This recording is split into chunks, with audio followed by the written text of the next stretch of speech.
You've been asking about it, and today, this morning, as a matter of fact, your man right there, Keith Pompey, got a little nugget when it comes to NBA trade talks as it surrounds the 76ers. We'll talk about that when we return. This is Locked On 76ers.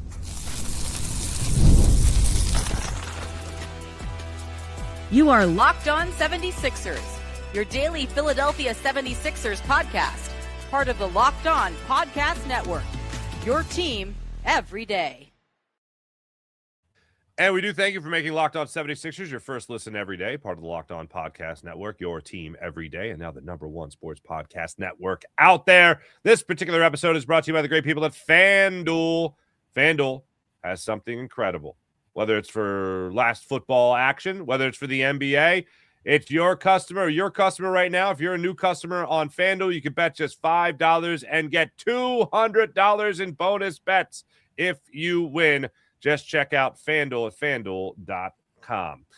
Keith Pompey, Inquirer.com, your 76ers beat reporter. Marc Farzetta, veteran sports talker, with you here in the city of brotherly love. Keith, I woke up to it this morning. I saw your tweet. I got your text. It's the first substantial thing about the 76ers potentially moving somebody at the trade deadline. We'll get into that. We'll get into the loss to the New York Knicks and maybe relive the last 90 seconds of that crazy 90 seconds that happened against the Knicks. And also, it helps if you can make a shot in the third quarter. That'd be helpful. The game against the Charlotte Hornets today moved up to 3 o'clock in Charlotte, so we'll get into that as well. And Charles Bassey joining the fray. But let's start here, Keith. You got a little something about Andre Drummond potentially being moved or the Sixers being open to trade him. What's going on regarding that story right now? Yeah, it's one of those things. And to me, it doesn't make any sense, to be honest with you. I mean, aside from if you want to get under the luxury tax and you feel like he's the best thing for you to do. But yeah, I mean, I talked to sources. Well, first, it was kind of odd to me that Andre Drummond did not play against the Knicks on Saturday night when the Sixers were getting destroyed on the glass, even down to second chance points. It was 26-4. And we look at Drummond, he's the best rebounder on the team, the second best rebounder in the league when you talk about per 36 minutes. So he doesn't play. So I'm like, hey, what's going on? So then a guy tells me, like, yeah, man, they're open to trading him. I'm like, huh? He's like, yeah, like they're open to trading Andre Drummond. Other names that are coming out are Kelly Oubre and Quentin Grimes and, stuff like that. So I was like, wow. So you reach out to another source and he said, yeah, the Sixers are open to trading Drummond. So you look at it and you say to yourself, like, wow, this is just crazy to me, because when you look at it, you see that, Drummond, again, we all know Embiid is playing at his best basketball right now, but I don't expect Embiid to play every game. And when you look at the 76ers, they have the best of both worlds when you talk about reserve centers. When you're going up against the towering centers, you have Andre Drummond coming in, grabbing rebounds, doing the other things. When the team is getting up and down the floor, you have a Dembona. But right about now, they're talking about that they basically, may look for another backup center. Or now here's something else. When they were going for the two-way guys, from what I heard, there was a guy by the name of Liam Robbins, who's a center. Then there's Moses Brown, who's a center. And then they signed Charles Bassey, a center. So these were 3 of the guys who were in play. And then Charles Bassey is the guy who they picked up. So it makes you wonder, like, do the 76ers, did they really need 3-4 centers on the roster? So it makes you figure out or wonder, like, hey, something's probably could happen. But to me, I hate to say it, it just doesn't make sense. I get it. It's an expiring contract, $5 million, but it just doesn't make sense to me. Like, financial aspect, okay, fine. But what about the best possible basketball you could play this year? Like, are you going to upgrade over Andre Drummond? Is the team going to be upgraded over trading Andre Drummond? Because you pointed out the rebounding on Saturday against the Knicks. It was atrocious. It was horrible. 53-38 overall, 19-6 on the offensive glass. Like, that's terrible. You can't keep doing that. And Andre Drummond is a pretty good, not a cure-all by any means, but when it comes to just getting boards, yeah, I would say he's exactly that. So how does this make you better at all other than the financial aspect? Like, what are you going to get back for Andre Drummond that's going to help this team win now? Anything? Nah, I mean, I don't think so. Now, you may let's just say let's say if they sign Charles Bassey, well, they're going to sign him to the 10-day. But then let's say, Charles Bassey is 6'11", 235 pounds. When he came in and he played for the 76ers, he did play well in certain spurts whenever they gave him an opportunity to play. I remember it was one game they were in Denver, and he did a really good job against Nikola Jokic. Also in Utah, he played well, right? But the thing is, when you look at him, and he's a younger player, he does have some energy and all that. But when you have Drummond, it's kind of like exactly what you're going to get.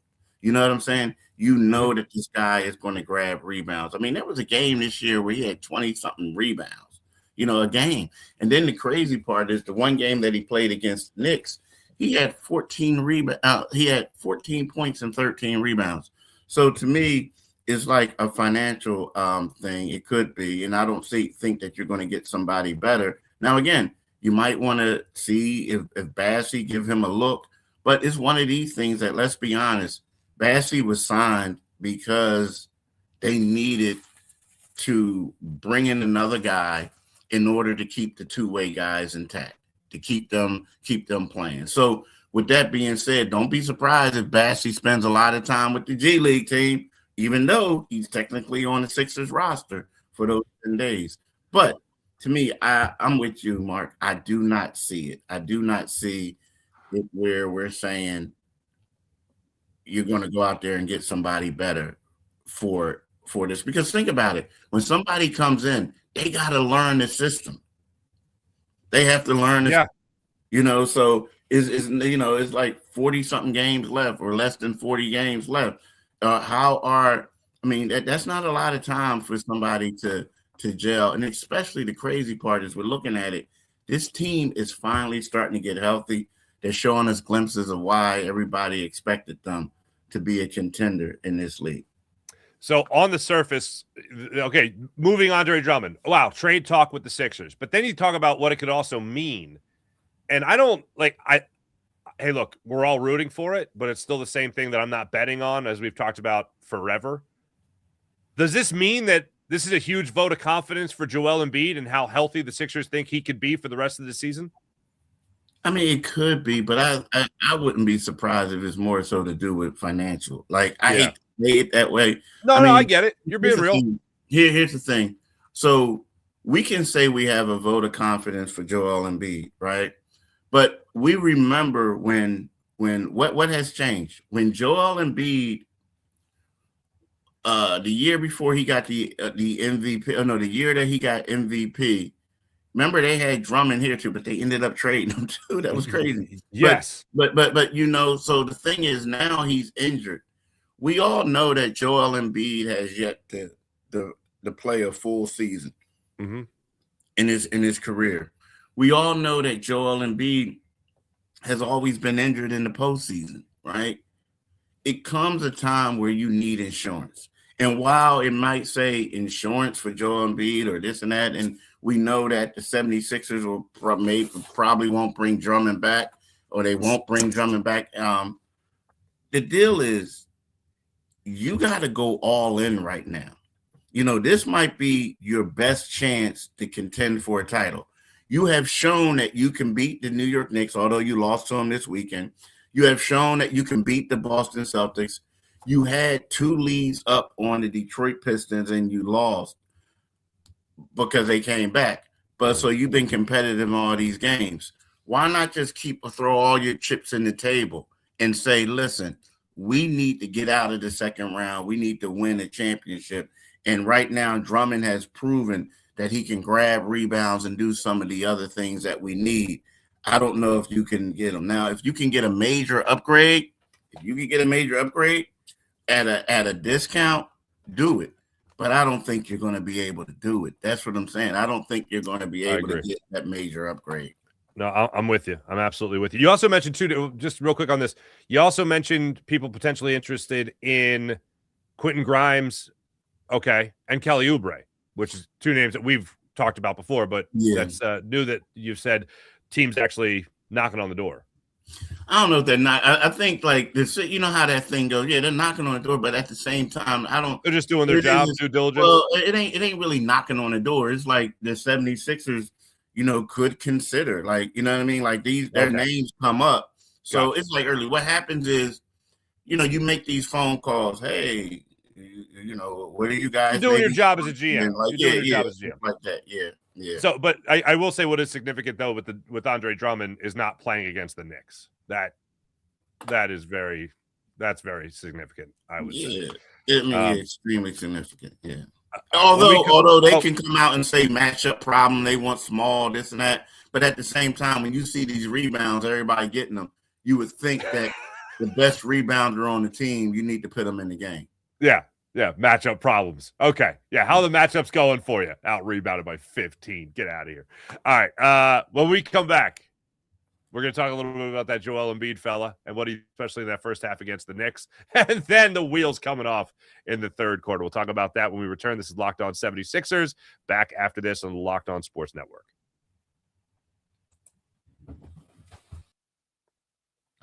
And right now I'm going to tell you about FanDuel and how fantastic FanDuel is and all the good times you're going to be having on FanDuel. That's right. FanDuel is fantastic, especially when it comes to the FanDuel NBA Happy Hour. NBA Happy Hour from 6 to 7:30 p.m.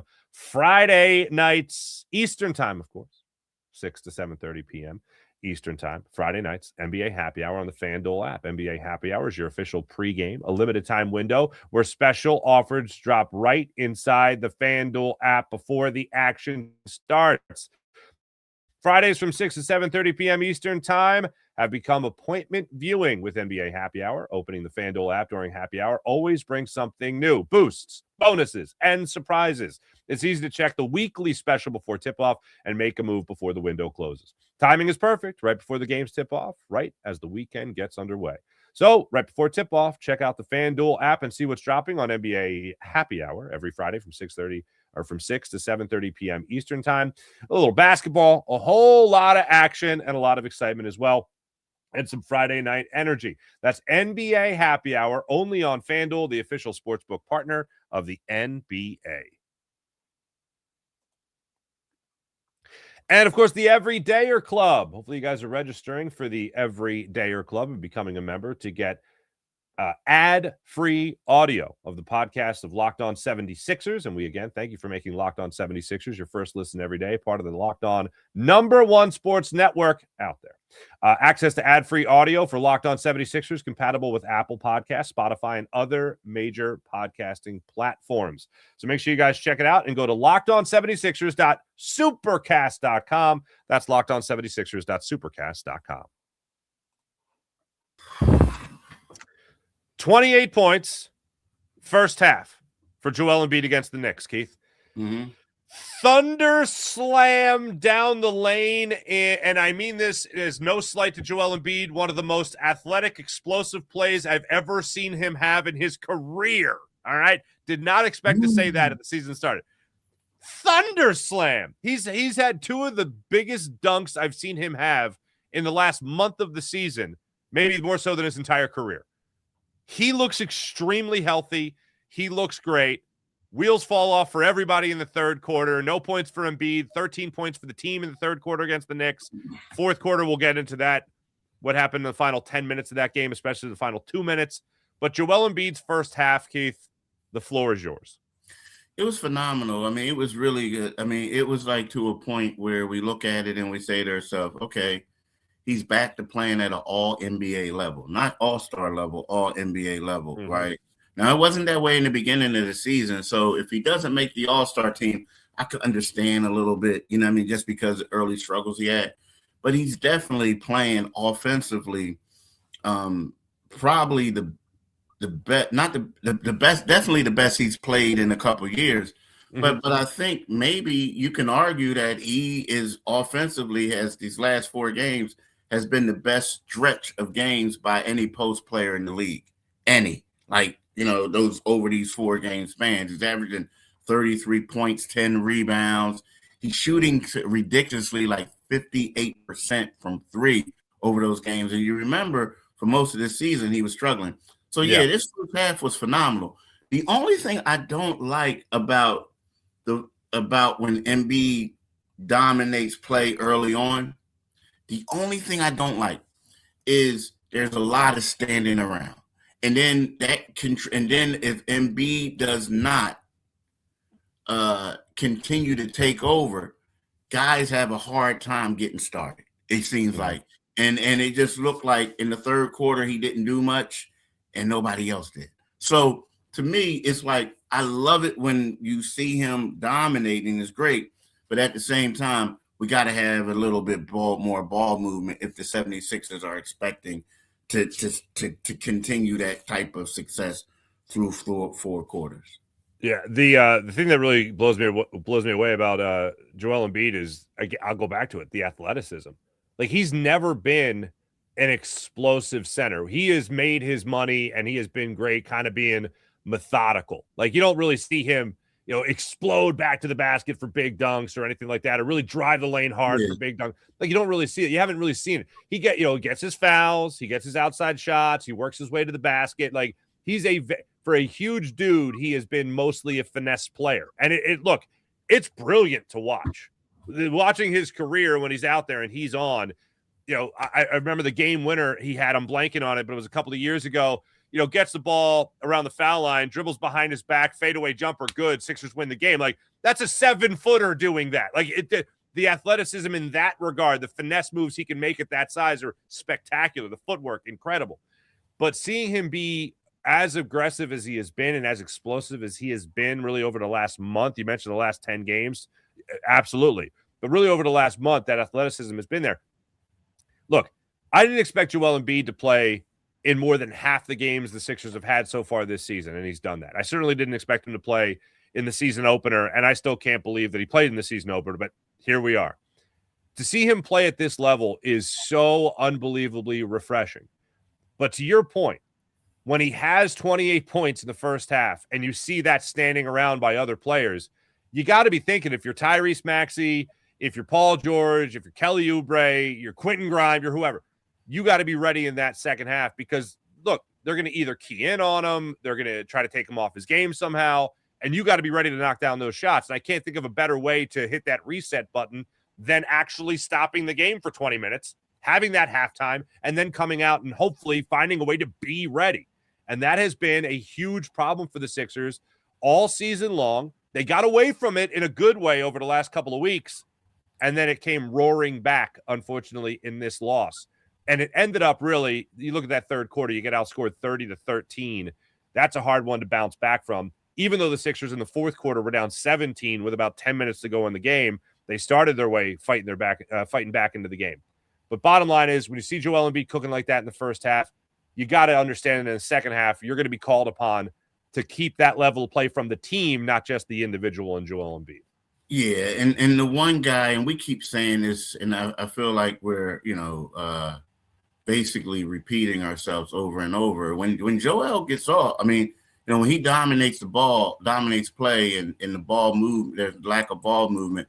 The one guy who becomes the missing person is VJ Edgecombe more so than anyone else. I mean, we look at it, Kelly Oubre actually finished the game with more shot attempts than VJ Edgecombe. And I love Kelly. I'm the biggest Kelly fan out there, but that shouldn't happen. You know what I mean? It just shouldn't happen at this particular time, right? PG had more shot attempts than him. PG struggled that game. He was 3 for 10 offensively. But when we look at the first quarter, right, you say to yourself, Joel he shot 5 for 7. Edgecombe was 2 for 3. He was extremely efficient. So you say, okay, that's not too bad. That's not too bad. But then when you go into the second quarter and you see where, Joel was 5 for 5, Edgecombe played the entire second quarter and only got 1 shot attempt. Tyrese Maxey had 0 shot attempts, right? I mean, we're talking about that, right? But it was all about Embiid and Paul George in that second quarter. So then you go into the third quarter, and then you're saying, okay, now maybe you guys got to try to get everything together. And then it's like no one can make shots, right? Edgecombe only had one shot attempt. Maxey played the entire quarter. He was 1 for 5. But to me, it's just that the ball needs to move because Edgecombe, especially against the New York Knicks, Edgecombe has been the X factor in those games, though, in their victories. And for him to like basically be relegated to bystander status and watching, Embiid and others, you just can't allow that to happen if you're honest with yourself and you really want to win these games. You can't allow. Now again, he had 9 points in the fourth quarter on 3 for 4 shooting, which is great, but early on, you got to get the guy, keep him involved, and so you can have more success.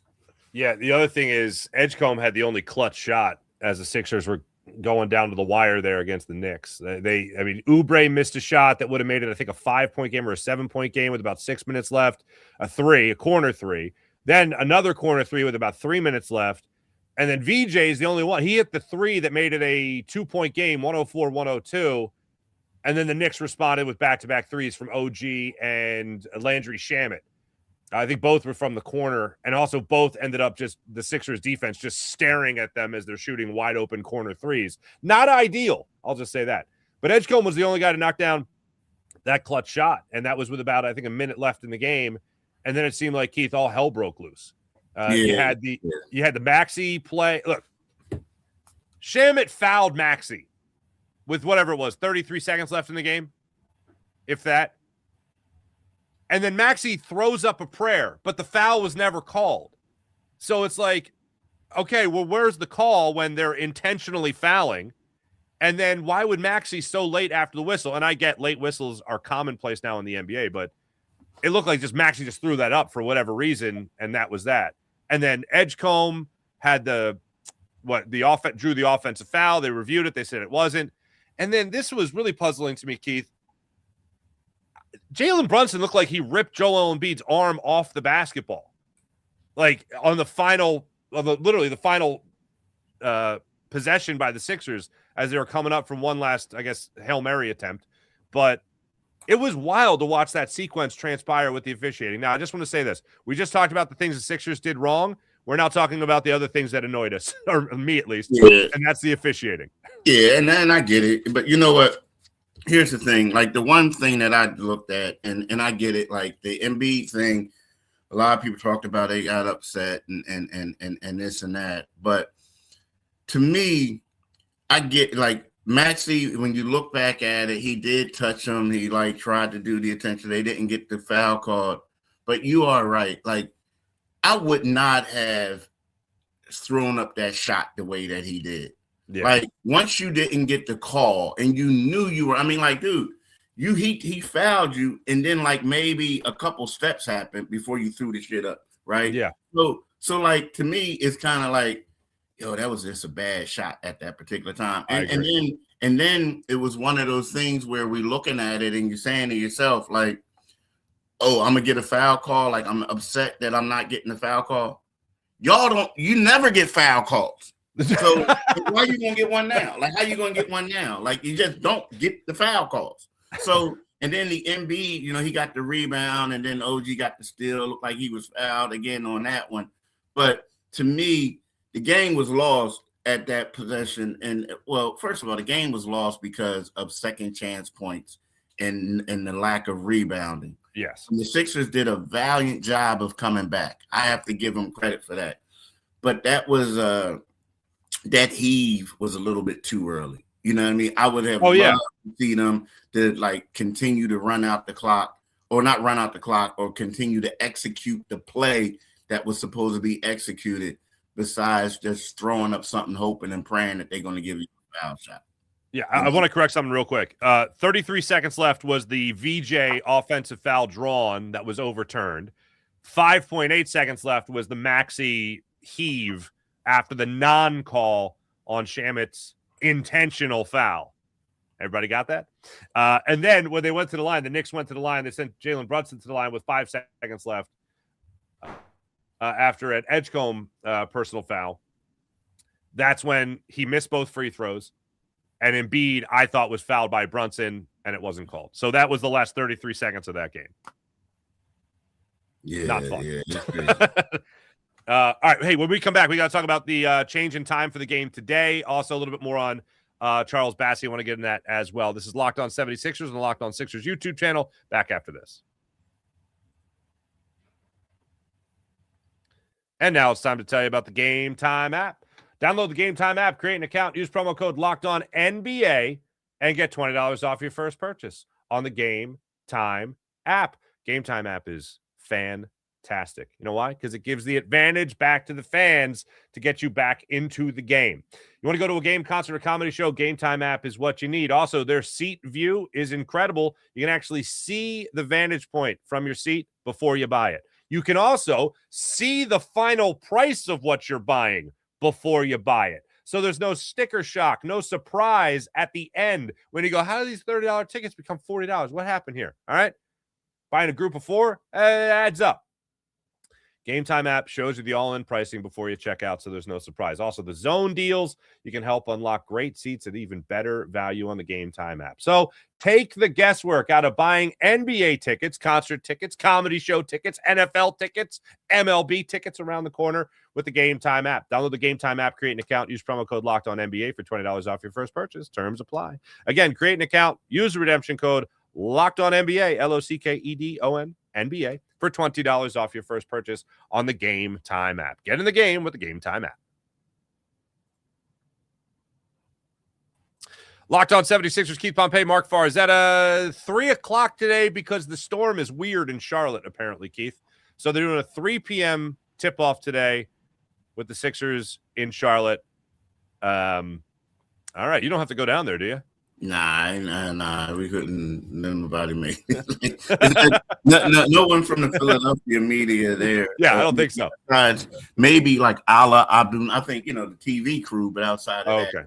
Nah, but it's weird because it was funny because I was talking to people, and it was part of so what happened is Charlotte had their game on Saturday and they pushed their game up, right? So, basically where the 76ers are staying at is at the Ritz-Carlton, which is right around the corner from the arena. You walk out the back way and then you just walk up the hill and then you're basically there. Or you can just walk up this, you can just, you're basically there. So it's around the corner in the turn. So, but the deal is, it's like the 76ers, they wanted them to get to that hotel. They were in there stationary. The league really wanted to get this game in there. They probably know it's not going to be a lot of fans, but at the same time, they do not want to reschedule. Now, the thing is, the weather is crazy. But I do think, with the 76ers and with how the league is doing it, they're going to be fine. It's just people who are paying, who going on American, those flights are canceled. But they're going to fly a private, Delta plane where they are going to be fine. Now, the thing is that's helping them out, having this game at 3 o'clock is going to give them ample enough time to get to the airport, then all of a sudden get back to Philadelphia, where their cars are going to be, the people that are probably taking the snow off the car and the ice and everything off the car right now, and then they can take their time to get home and then sleep and to be well rested in their bed. So it benefits them, more so to play. Now, again, is there going to be a lot of money, a lot of people at those games tonight? Probably not. For their sake, I hope not. Yeah. For their sake, stay home. Yep. But here's the deal. I don't think anybody cares in the league. They just want to get the game. I mean, right. I love Charlotte. And I got family there, everything. But here's the deal. No one really. That's not one of those places where people are knocking over people to get tickets to go see the Hornets play. They typically go to see the Sixers play. When you go there, there's a lot of transplants from Philly down there talking about, come on, Joel Embiid, give me 40, right? Yeah. So And I got buddies who tell me they get their tickets the day of the game dirt cheap, right? So with that being said, the league isn't really like, they just want to get the game played and get it over it. And if I'm Nick Nurse, I'm happy because then I could get home and be well rested for tomorrow's game against the Milwaukee Bucks. Yeah. I'm excited about that. Yeah, the Charlotte crowds I always liked because it's hub to hub. It's American hub to American hub. So you can fly there real easy. Yeah. And I would go to a lot of Panthers games. There'd be Panther Eagle games and all that stuff.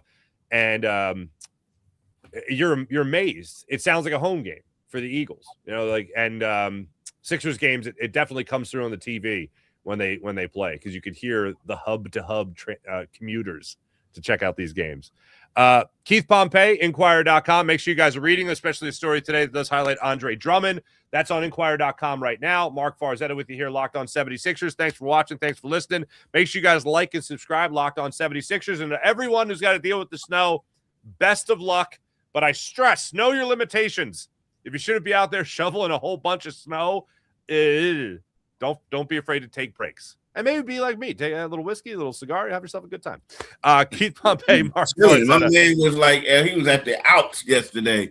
I'm at the Alps, like having a good time, just relaxing. My wife came down. She looked out. My in-laws are with us. They're staying here for a little bit. And my father-in-law and I were just out there enjoying life, man. Enjoying life. There we go. Y'all didn't even watch the game, huh? Oh, no. This was in the morning. This is like 7 o'clock in the morning. I had my first run. At 7 o'clock in the morning, I had my first whiskey and a cigar and a fire, and I had already shoveled my driveway for the first run.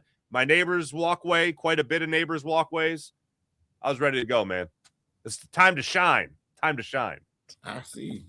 Keith Pompey, Marc Farzetta, Locked On 76. Hopefully the Sixers shine tonight. There you go. Thanks for watching. Yeah, there you go. Hey, but before we go, you see that Joel and PG aren't playing. They like, man, we don't have time for that. It's like, it was just a back-to-back. But still, it's like, good luck. Have fun out there. Good luck, boys. See you later. We'll catch you guys tomorrow. See you then. Bye.